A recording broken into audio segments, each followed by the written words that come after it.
አቶ ደረጀ አሁንም ቢሆን እንቅልፍ መተኛት አልችል ብለው ከእንቅልፋቸው በህልማቸውም በእውናቸውም የሰሩትን የአንድ ቀን ስህተት አላስተኛቸው ብለው ይራወጣሉ። ከእንቅልፋቸውም በመነሳት ወደ ውጭ ሆነው እፎይታውን ያበዛሉ። በዚህን ጊዜ የሰማችን ባለቤት ማርታ ተከትላ ወጥታ አረ ድርዬ ምንድነው ንገረኝ፣ የተፈጠረውን ነገር ከማወቅ እኮ አለማወቅ ይሻላል። ምንም ሳትነግረኝም እንዲሁ ዝም ብለን እንቀጥላለን። ብቻ አንተ ስትጨናነቅ የልጆች አባት ማየት አልፈልግም እያለ ስትል ድንገት ልጆቹ እንዳይሰሙ ኧረ እባክህ ይተኙ ስትለው ናታል ብድግ ብሎ ሰምቶ መጣ። እማዬ አላት፣ አንቺም እኮ አንዳንድ ጊዜ ስህተት ይኖራል ብለሽ ተጠራጠሪ። ስህተት እንኳ ቢሳሳት ደግሞ ስህተቱን አምነሽ ለመቀበል ሞክሪ አላት። ለመናገር እኮ አቅማጣ ምንድን የተፈጠረ ነገር ነው አለች። አባዬ እማዬ አለ። አባዬ በጣም ጠንካራ ሰው ነው። ከአባቴ ቀጥሎ ደግሞ አርአያ የሆነው እኮ እሱ ነው። በእርግጠኝነት ይህ ሁሉ ነገር ይታለፋል፣ አይዞሽ አለ ናታል ለወይዘሮ ማርታ። እንዴ ምንድን ነው ግን የተጨነቀበት ምክንያት ናታል የምታውቀው ነገር አለ ወይ በማለት እኔ ስማውቀው ደረጀ እኮ አልሆነ አለ። ተልፈሰፈሰ እኮ እሱ እኮ ምንም አይነት ስህተት አይሰራም። እሱ እንደ ደሬ የሚያስጨንቅ ነገር ሆኖበት ነው እንጂ በዚህ ልክ የሚያስጨንቀው ነገር የሆነው ስህተት ምን ሆን ብሎ አይሰራም። ምናልባት ተሳስቶ ሊሆን ይችላል አለ። አዎ እሱን ነው ማሳመን ያለብሽ አላት። ማዬ አላት፣ ነገ ሁላችንም የት ውስጥ እንደምንገባ አናቅም፣ ስህተት እንፈጽማለን። አባዬን ይሄን እንደዚህ የሚያደርገው ያንቺ ሁኔታ ነው አለችው። ምንድን ነው ጥፋቴ እስኪ ንገረኝ እማዬ። ፍጹም አድርገሽ እኮ ደረጀን ስለምታስቢ ነው ስህተት እንኳን እንዲሰራ እድል አሰጪውም። ለዛም ይመስለኛል አባዬ የተጨነቀው። አንቺን ደግሞ በጣም ያከብረሻልም ይፈራሻል። የሰው ልጅ ደግሞ ስህተት ይሰራል። ስለዚህ ስህተት ሰርቶ ነው ብለሽ ውስጥሽን ማሳመን አለብሽ። ክፉ ሁኝበት እያልከኝ ነው እንዴ አለችው። በፍጹም ክፉ ሁኝበት ማለት አይደለም፣ ግን በቃ ምንም አይነት አባዬ ስህተት የሚሰራ አንቺ ይቅርታ ለማድረግ ተዘጋጂ፣ እሱም ብቻ አድርጊለት። ይቅርታ እንደምታደርጊለት ደግሞ ሁልጊዜ ንገሪው። የፈለገ ስህተት ቢኖርብህም የፈለገ ነገር ብትሰራም እኔ ይቅር እልሃለሁ፣ አትጨነቅ እያልሽ ንገሪው አላት። አንተ ግን ደረጀ ለእኔ ይቅርታ የሚጠይቀኝ ነገር እንዴት እርግጠኛ ሆንክ? ምን የሰማው ነገር አለ አለችና ጠየቀች። እኔ በፍጹም ሲጨነቅ ሳየው ከአንቺ ጋር የሆነ ችግር ገብቷል ብዬ ነው ማስበው አለ ናታል አለች ወይዘሮ ማርታ። አንተ በሳል ልጅ ነህ፣ እባክህ ንገረኝ ምንድን ነው የተፈጠረው ነገር ብትለውም በፍጹም እሱም ደግሞ ይሄንን ትክክል እኮ ነው የምትለኝ ነገር ግን ደረጃ የማውቀው ደረጃ አይደለም ይሄ አለችው። እኮ እንደዛ እኮ ነው የምልሽ፣ አንቺ የመጀመሪያውን የምታውቂውን ደረጃ አድርገሽ አትመድቢው። ሆን ብሎ አንድ ነገር አያፈጽም ይችላል። የሰው ልጅ ደግሞ ይሳሳታል የሚለውን ምንም ነገር ቢሆን ደግሞ ተነጋግረን ስህተታችንን እያረምነው ኑረናል ስትለው እኔም እኮ ብሆን ስህተት እሰራለሁ ስትለው እኮ ይሄን እኮ ነው የምልሽ እማዬ፣ አንቺም ስህተት ትሰሪያለሽ፣ ሁሉም ስህተት ይሰራል። ስለዚህ አንቺ እንትላሽ። ሰላም ወደ ቻናል የተከታታዮች ሰላማችሁ በያላችሁበት ይብዛልኝ። ለቻናል አዲስ የሆናችሁ ሰብስክራይብ፣ ላይክ፣ ሼር እያደረጋችሁ አበረታቱኝ። እንግዲህ ዳጣ ቀጣይ ፓርቲ ይዘን መተንላቸዋል። አቶ ደረጀ ዛሬም ጭንቀታቸው እየጨመረ ቢሄድም ወይዘሮ ማርታ ግን በናቲ አማካኝነት እንግዲህ አሁን ትንሽ እየተፈወሱ ይመስላሉ።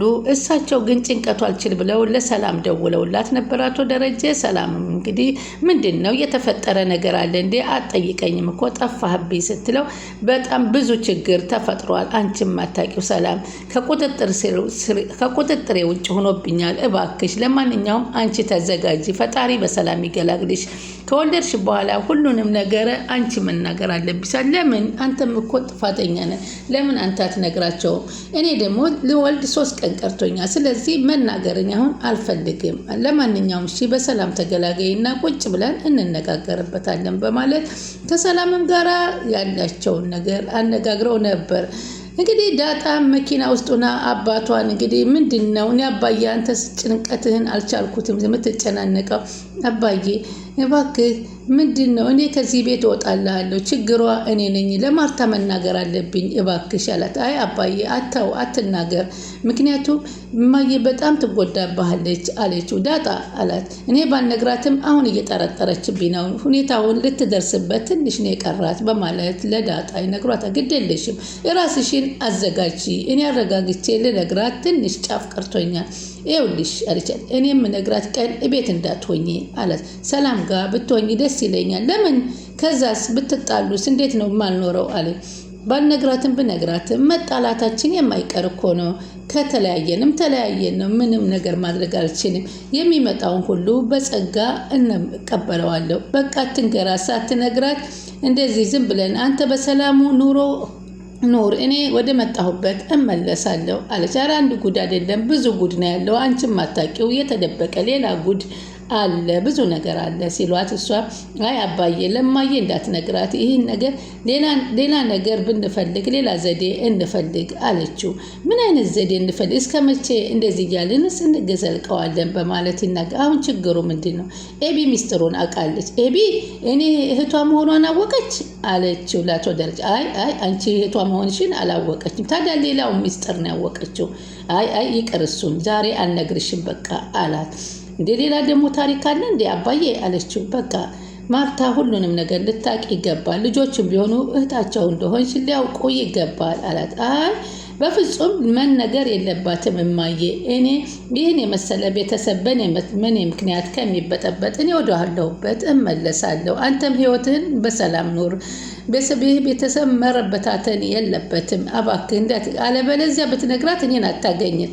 እኔ ከዚህ ጥፍት ብዬ ነው የምሄደው ስትለው፣ እንዴ ምን ማለትሽ ነው ዳጣዬ?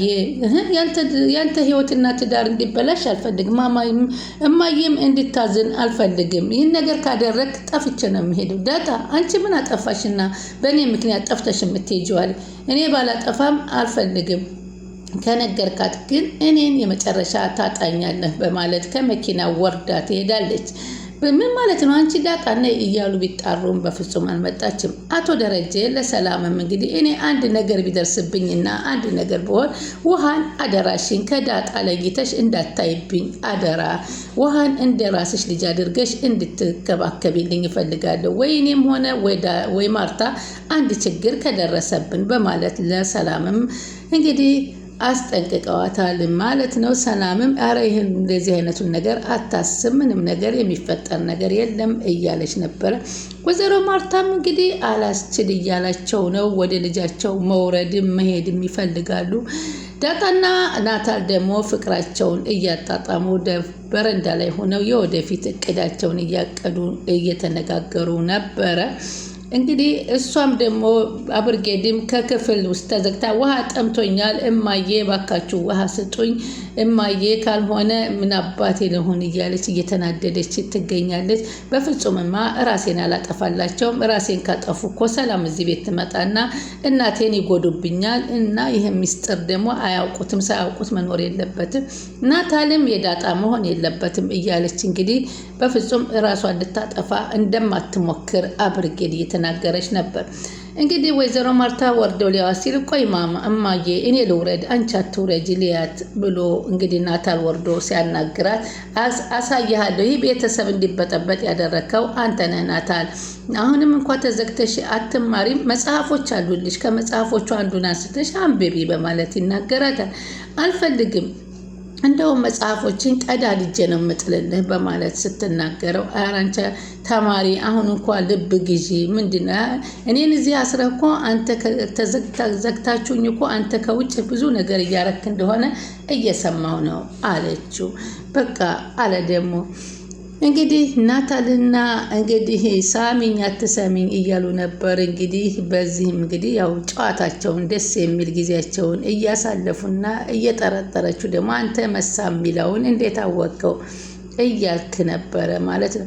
እንግዲህ በህይወት ዘመን ሁለት ስህተት የፈጸም ከመሆኑንም እንድትነግራት አንድ ቀን ስታቅ አንድ ቀን ሳታቅ የተፈጠረ ነገር ነው በማለት እንግዲህ ሰላምም ላቶ ደረጀ ስትነግራቸው ነበረ። እንግዲህ እንትና ደግሞ አርጁን ደግሞ ሌላ አርጁን ሆኖ መጥቷል። በጣም ኃይለኛው አርጁን፣ በጣም የማይቻለው አርጁን እንግዲህ ያለ ነው። አርጁን ራሱን ቀይሮ እንደመጣና ከዚህ በኋላ ለኤቢ እንደማይመለስላት እየተናገረ ነው። በዚህን ሰዓት እንግዲህ ምን አገባህ አንተ ዝም በል እያለ ናታል የሚያስፈልግሽ ነገር ካለ ልስጥሽ። ናታል ምግብ አምጣልኝ እርቦኛል እባክህ ምግብ ነው የምፈልገው አለችው። አባዬ እኮ ቁልፍ ይዞ ሄዷል በምን ከፍተን እንስጥሽ እያላት ነበር። ታዲያ ምን ልርዳሽ እያልክን የክፍል የምትመጣ ምን ልታደርግ ነው? ሌላ የሚያስፈልግሽ ነገር ካለ ደግሞ ይሄ ሁሉ ነገር እንደ ሴት ነገር እያመላለስክ እንደዚህ ያደረግከው ቤቱን ያበጣበጥከው አንተ ነው። ኤቢ ይቅርታ አላት። በአባቴ ቤት እንድታሰር አድርገህ አንተ ከዳጣ ጋር እያንዳንዱ የምትሰራውን ነገር ደርሼበታል። ማወቅ ያለበትን ነገር ከዚህ ታስሬ አልቀርም እወጣላችኋለሁ በማለት እዛም ሆና አሁንም ዛቷን እየዛተች ነበረ። በዚህም መካከል እንግዲህ እናት አላስችላቸው ብሎ ድምጿ ጠፋብኝ ብለው ወይዘሮ ማርታ ወርደው እንግዲህ ከበር ላይ ሆነው እያዳመጡ ድምጿ ተጠፋባቸዋል። ወይኔ ልጄ ምን ሆና ይሆን እያሉ አሁንም ያዳምጣሉ። ማንኳኳት እየፈለጉ እንዴት ብሎ ያንኳኩ። እሷ ደግሞ ከውስጥ ሆና እኔ ምንድን ነው ያጠፋሁት እንዴ? ራሴን አጥፍቼ ልገላግላቸው? አይ ናታልንማ ለዳጣ ጥዬላት መሄድ አልችልም። በዚህ አይነት እኮ ሰላምም እኮ እኔ ባይኖር እማዬን አስወጥታት እሷ ትገባለች። እማዬንም እሷም እየተጫወተችባት ነው። ሰላም ያረገዘችው ደግሞ በእርግጠኝነት የደረጀ ነው የአባቴ ነው። የልጁ ቀንም እማዬ ዱባይ የሄደችበት ነው እያለች አሁንም የድሮውን እያስታወሰች አሁንም በፍጹም ራሴንማ አላጠፋም ብላ ሰላም ያረገዘችው የደረጀ ነው። እዚህ ቤት የማትወጣው ይህንን ያክል ጊዜ ባልም አላገባም ያለችው እኛ ጋር የምትኖረውም አባዬ ስለምትወደው። እማዬ ግን ይህን ነገር አይኗ አልተገለጠላትም፣ ማወቅ አልቻለችም። እኔማ መንገር አለብኝ እያለ ሳለች አጋጣሚ በር ያንኳኳሉ። በር ሲያንኳኩ እማዬ ክፈችኝ ሲል ቆይ አባትሽ እየመጣ ነው ሊከፍትሽ ነው በሩን ትላታለች። እማዬ ክፈችኝ ምነግርሽ ነገር አለ ክፈችኝ ስትላት እንግዲህ እማዬ በሩን ክፈችልኝ። ቆይ ተረጋጊ ልጄ ምን ሆነሽ ነው? ቀስ በይ እስኪ ምን ሆነሽ ነው አለቻት። እማዬ ብቻሽን ነሽ አለቻት። አባዬ ቤት አለ አለቻት። አዎ ብቻዬን ነኝ አለች ተጨንቃናት። ይቅርታ ምግብ መስጠት አልቻልኩም ላንቺ አባትሽ እየመጣ ነው አሁን ምግብ ይሰጥሻል። በጣም ርቦኛል እኮ እማዬ በጣም እና አባዬን ደግሞ ንገሪው ከዚህ ቤት ያስወጣኝ ንገሪልኝ በጣም ክፈችልኝ። ኧረ እባክሽ ተረጋጊ ልጄ ምን ሆነሽ ነው? እንዴት ነው የሚገልሽ? ለምን ይገልሻል? አይገልሽም አይዞሽ አለች እናት ማርታ። ኤቢም እኮ አንቺም እኮ ትክክል አይደለም የሰራሽ። እንዴት ወንድ ልጅን አስገድደሽ አግባን ትይዋለሽ አለቻት። አይ እማዬ አለች። እማዬ በዚህ ምክንያት እኮ አይደለም አባዬ ቆለፈብኝ፣ በዚህ ምክንያት እኮ አይደለም እኮ ይዘጋብኛል። እስኪ ቆይ ተረጋጊ አሉ ወይዘሮ ማርታ። መስማት አልፈልግም ብለው ታዲያ ለምንድን ነው እዚህ የተዘጋብሽ? በአንቺ የምታውቂው ነገር አለሽ እንዴ አሉ ወይዘሮ። ለምንድን ነው እስኪ ንገሪኝ እስኪ ንገሪኝ አለቻት። የሰማሁሽ ነው ንገሪኝ አለቻት። ግን በፍጹም ልትናገር አልፈለገችም። ምክንያቱም አቶ ደረጀ ይህን ነገር ከተናገረች የባሰ ሌላ ታሪክና ሌላ ነገር እንደሚፈጽሙባት እንደጨከኑባት አሁን ስላወቀች በፍጹም አልተናገረችም።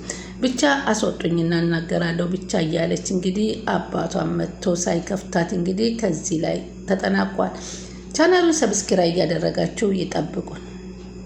በቀጣይ ምን ይፈጠራል የሚለውን እንግዲህ ሁላችንም አብረን የምንመለከተው ይሆናል።